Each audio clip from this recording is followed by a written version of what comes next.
Deutéronome chapitre 14. Vous êtes les enfants de l'Éternel, votre Dieu. Vous ne vous ferez point d'incision et vous ne ferez point de place chauve entre les yeux pour la mort.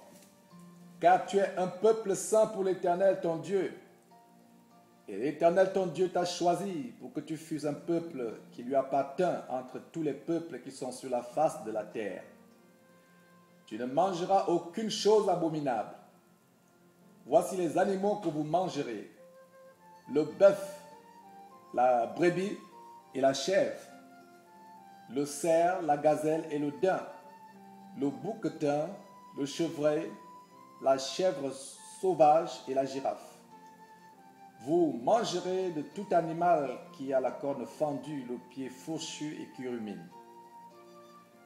Mais vous ne mangerez pas de ceux qui ruminent seulement, ou qui ont la corne fendue et le pied fourchu seulement.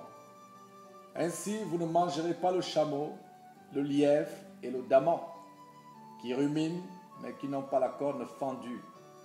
Vous les regarderez comme impurs. Vous ne mangerez pas le porc, qui a la corne fendue, mais qui ne rumine pas. Vous le regarderez comme impur. Vous ne mangerez pas de leur chair, et vous ne toucherez pas leur corps mort. Voici les animaux dont vous mangerez parmi tous ceux qui sont dans les eaux. Vous mangerez de tous ceux qui ont des nageoires et des écailles. Mais vous ne mangerez aucun d'eux de ceux qui n'ont pas de nageoires et des écailles. Vous les regarderez comme impurs. Vous mangerez tout oiseau pur.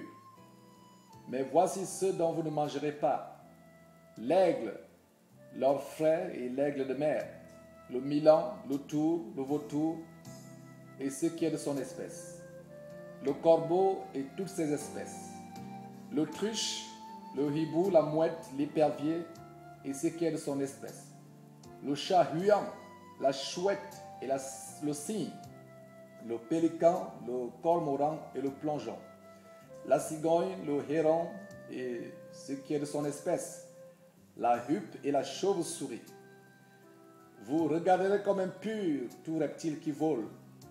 On n'en mangera point. Vous mangerez tout oiseau pur.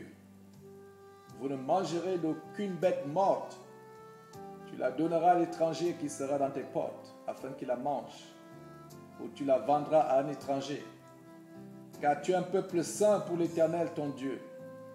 Tu ne feras point cuire un chevreau dans le lait de sa mère. Tu lèveras la dîme de tout ce que produira ta semence, de ce que rapportera ton champ chaque année.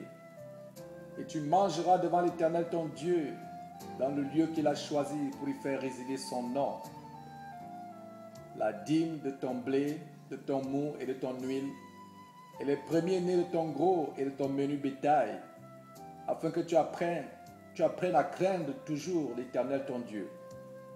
Peut-être lorsque l'Éternel ton Dieu t'aura béni, le chemin sera-t-il trop long pour que tu puisses transporter ta dîme, à cause de ton éloignement du lieu qu'aura choisi l'Éternel ton Dieu pour y faire résider son nom. Alors tu échangeras ta dîme contre de l'argent, tu serreras cet argent dans ta main et tu iras au lieu que l'Éternel ton Dieu aura choisi.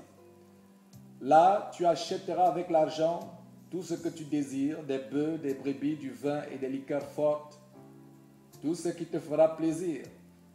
Tu mangeras devant l'Éternel ton Dieu et tu te réjouiras, toi et ta famille.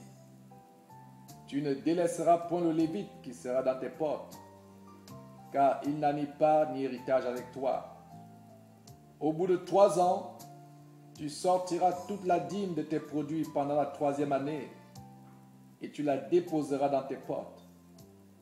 Alors viendront le Lévite, qui n'a ni part ni héritage avec toi, l'étranger, l'orphelin et la veuve, qui seront dans tes portes, et ils mangeront et se rassasieront, afin que l'Éternel ton Dieu te bénisse dans tous les travaux que tu entreprendras de tes mains.